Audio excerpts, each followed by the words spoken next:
Hey, how you doing? Dan Land Pro here, coming to you live with another home improvement on our webmasterdan channel. Make sure you hit that subscribe and the like button. Today, we're going over how to do a high pressure relief valve on your water heater. Now, this is not for you to actually do the job, but to have some idea of what's going on when authorized, certified, or licensed HVAC or environmental protection agency certified people are working on your equipment or your home equipment, your water heater, furnace, etc. I'm just giving you an insight into what we do in order to do that particular job so you will know what's affordable and won't get took by some of the charlatans out here. In no way am I encouraging you to perform this job without some idea, license, or authorization to do or to work on a home water heater. So let's get started.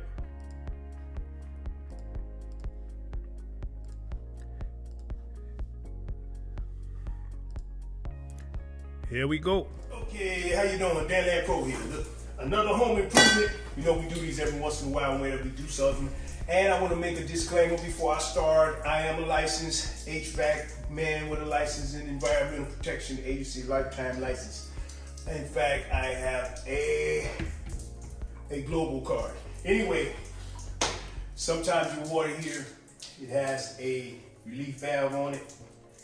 And this is for a high pressure relief valve. And sometimes this thing will start leaking because sediment gets caught in the function or the operation of the spring, and it'll keep this valve open, which you will see at the bottom of this pipe will be leaking. This pipe shouldn't be leaking, and this pipe should always be on here, because if it's not, you got steam that could shoot straight out of there, and if you have it pointed in the wrong direction, somebody is in for a long scalding process. But anyway, for those of you who's not licensed or experienced in this, I would suggest that you just do this on your own without understanding the functions of a water heater. That's another disclaimer. I'm just showing you what I'm doing so you can have some idea about what a plumber or HVAC guy may be doing when they're working on your water heater. My suggestion is to call an expert or authority or somebody that's licensed or certified to deal with water heaters, furnaces, or anything that you might see me do. So again, disclaimer, this is just to make you knowledgeable of what could be taking place that may not be a major expense, but something as simple as a hardware store part that you can have an expert put in for a few dollars and solve your problem. So anyway, what we're gonna do, we drained our water heater down, we cut our main water valve off, and we turned down the heat so the burners won't come on while we're working on this, and we brought our water level down so we can remove this relief valve and either change it out, because we did the mechanisms to make sure no sediment was caught in it, trying to free it up, and then we'll change it out and go to the hardware store and put a new one in. All right, so my water level has come down low enough for me to take this valve off. You got a drain pipe down there, you can put a hose on. I just let mine run because the drain is right there, or sometimes I use a little funnel. But I get my first 10 gallons or 15 gallons out with a bucket to make sure that this level has come down. Once I'm below this level and I make sure my burner is down where it's not hot anymore, you can put it on vacation. Some water heaters have a setting vacation. You just want to make sure you put it back when you finish. You get your pipe wrench, put your pipe wrench on here, and I'm going to take this valve right off of here. Not that hard. Once you get it out, you screw it right out. I just screwed it right out. You see this plunger?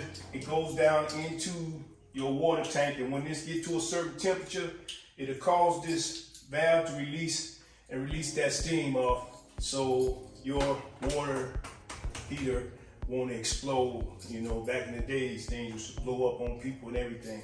But you still got to be careful, because anytime you're dealing with heat and steam, you want to be extremely careful. But anyway, I'm gonna go get another one of these, and then I'll let you see me put it back in. It's a simple process. We'll put the new one in. We want to make sure it's matched up according to the readings on the valve. we want to make sure once we put this back in, you want to always make sure your water heater got this pipe, this relief valve pipe on it. This is a safety net. This is on here for safety. In fact, your village has a code that this should be on all water heaters. So if yours not on there, you're in violation, because somebody, especially kids, can get extremely harmed, not just because this release, but they may be down in the basement playing around or something, and not trying, but figure out how to open this valve up and open that hot steam up right on top of their head, or hot water right on top of their head. So you want to have this valve on, or this pipe on, so it'll go right down to the floor, right down to the drain, if that does happen. Okay, now, I'm gonna go get me a new part, and I'll see you guys in a minute. So here we are, we got a new valve, exactly the same as our last valve.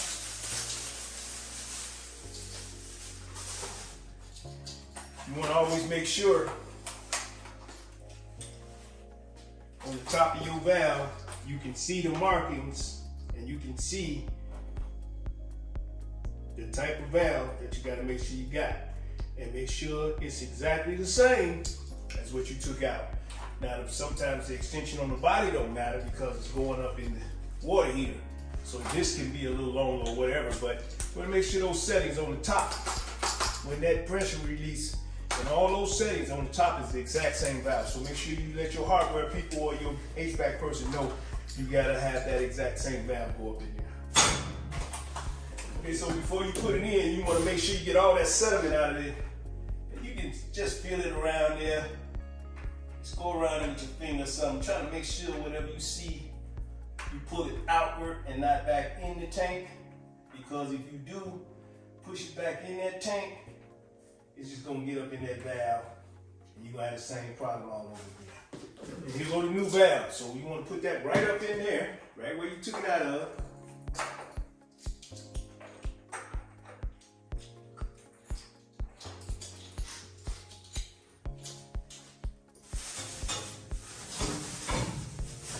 Take your wrench. You don't have to bring it up too tight because you don't want to damage that port. You just want to get it where it's straight down, but at the same time, you don't want it too loose because you don't want it to be able to. At the same time, you don't want it too loose because you don't want it to be leaking. Then you have to go back and do some more work. Now, if you get that in there, I'm gonna put my pipe back. And the same thing, I'm gonna clean this pipe off because over a period of time, you get oxidation, and this sucker here gave me a little time trying to get it out of there. See, you got a little crud around there on the pipe itself. And if you want to get rid of anything that can come back and clog up that relief valve, they only cost about $16, but you don't want to keep buying relief valves, so you want to do as much as you can. I probably could clean that one off or clean it out and put it back in and it work. And if that works for you, fine. But usually I run into this problem maybe every 2-3 years or something like that. And there's other issues that can cause this problem. So you will know when you really need a water heater, it's really old and you have a lot of problems with leakage. You can usually tell it'll be a lot of sediment on the floor here, like rusty looking sediment or something like that. Don't do what I do. Usually, like I said, this pipe is mandatory by code. I don't know any place that allow you not to have this pipe on your relief valve. So you want to make sure that's on there. We're going to take our pipe wrench. We're going to tighten that down, and you don't have to go too strong with it either, because if you do, once it's been on here a while, it's going to be hard to get off when you do have to change something. So you don't want to, you want just enough where you're not endangering nobody. So you just tighten that down just enough. So now we're ready to roll. So that's pretty much it. Change the pressure relief valve and water heater. I'm going to turn my heat up. I'm going to open my relief valve as far as put my water back in the tank.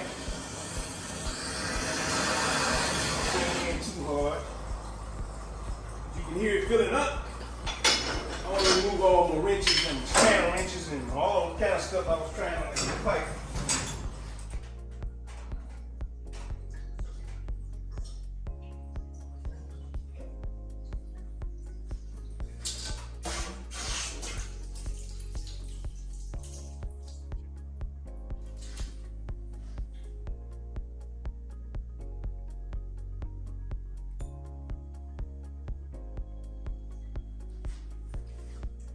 And that's what you see me do. You see me check the valve, because when you check that valve, when you open this valve, that valve should close right back. It should no water be coming out the bottom. And that's how I can tell when a tank or relief valve got a problem. You will see that water coming out the bottom of this pipe. Just sometimes it'll drain, or your water bill also go up. Something else you will notice, sometimes you hear a sound in your pipe, like real light faint, and then it gets stronger and stronger. And that can be a number of things, but usually when you hear that sound, look at that relief pipe, because it can be a leaking toilet, it could be anything. Any leak in your house will cause sometimes your pipes to give you that humming sound, and it'll increase with time. So you want to make sure when you hear that sound, if you hear that sound, come down here and check this relief valve. It's not in danger or anything. It's just sediment got caught in there, or for whatever reason, that pipe will be leaking, or a pipe in the house. And then usually, like what happened here was I tested. You need to test this valve every once in a while, make sure it's working. And when you test it and open it, and there's sediment in there, it's not gonna close back. So I had to change it. So it's always safe. It's like I said, $16. It's always safe to check it out. Hey, I'm not gonna keep yapping. That's how you change the relief valve. Again, disclaimer, I'm a licensed, certified environmental protection HVAC guy. So don't do this unless you know what you're doing, unless you're licensed or certified. I just use this to show you that you can tell what's taking place. This $16 repair, instead of somebody trying to tell you need a $500-600 water heater when it may be not that old, and you may just need a pressure relief valve replacement. Hey, I'm Dan Pro, Home Improvement. Till next time, peace. Okay, there you have it. Look, I hope you enjoyed that. Like I said, I have a universal license in HVAC, so I'm qualified, certified to do these things. I'm not encouraging you to do that.